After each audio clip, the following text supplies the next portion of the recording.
Kazakhstan has removed the Taliban from its register of prohibited terrorist organizations. Officials of the Ministry of Foreign Affairs noted that the decision was made in strict accordance with the resolutions of the United Nations. To be exact, the Taliban has not been classified as a terrorist organization by UN Security Council. In our explainer section, Dauren Isagulov researched the origins of the organization, trying to answer what is the modern Taliban and what Central Asian countries should do about it.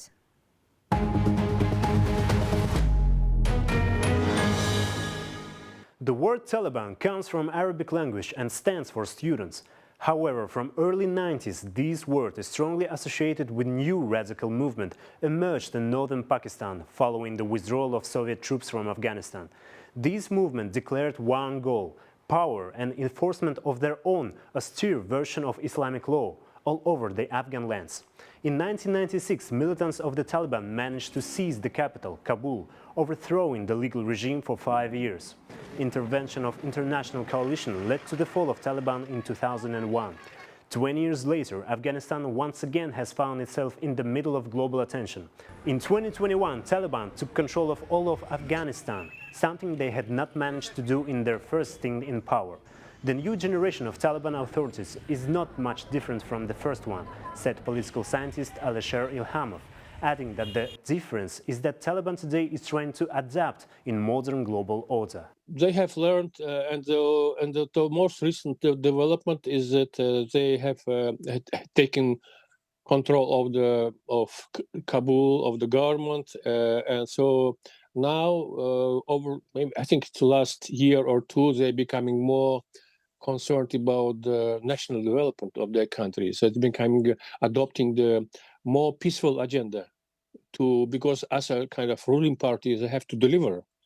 They have to provide some livelihood to the people, economic development, national development as a general.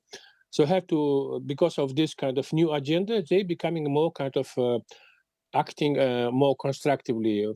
The expert emphasized that despite the Taliban's updated views on international relations, the core of ideology hasn't changed at all. It's still an ultra-conservative interpretation of Islamic law. For today, the Taliban regime in Afghanistan is not recognized by any of the UN member states. The biggest obstacle is discrimination against women and fundamental human rights. Mahbouba Siraj, Afghan journalist, Nobel Peace Prize nominee and women's rights activist, refused to flee Afghanistan in 2021. She insists that life under the Taliban rule is drastically different from the image that new government is trying to deliver to the world. The things that are the main issues that we are dealing right now in Afghanistan, we are dealing with poverty, we are dealing with the winter that is here and we don't have any food. We are dealing with women and girls above the 6th grade that can't go to school. We are dealing for the hospitals that don't have any proper staff of nursing nor women doctors to look after everybody. We are dealing with women cannot walk on the streets alone. They have to have a mahram that they can go around with. We are dealing with a lot of hardship. We are dealing with a kind of a darkness that has wrapped around us completely. Kazakhstan put the Taliban on the list of banned terrorist organizations in 2005. The political expert Gaziz Abishov is convinced that the current decision of removing the Taliban from this list is a pragmatic approach commonly known as a realpolitik. According to him, national interests demand to establish relations with Afghanistan, considering the political reality in which the Taliban is the sole representative of the country. And we have to have the direct line of communication and negotiation with this political party, because there are a lot of difficult issues on the table. For example, trade routes from Central Asia to Indian Ocean through territory of Afghanistan, and also water problems.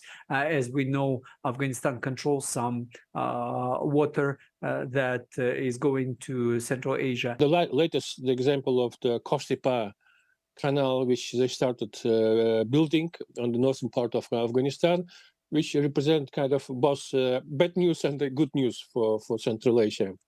The bad news because kind of they taking water from Amudarya, which will be probably the trigger the water crisis, the crisis of water supply in our countries. And the water supply is not the only crucial issue that Kazakhstan has to deal with Afghanistan on the official level. Security issues in Central Asia is also something that has to be discussed with the Taliban government. We need to we need to have enough clout to,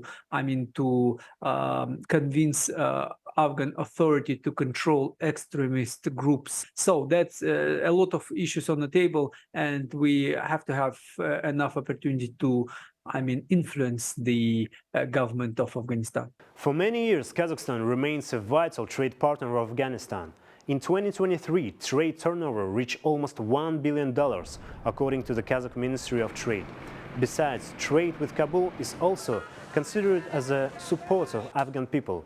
70% of Kazakhstan's flour export goes to the country. Experts concluded that even though Afghanistan is still a state with high internal political risks, all the neighboring countries are obligated to maintain some level of cooperation for the good of their own people.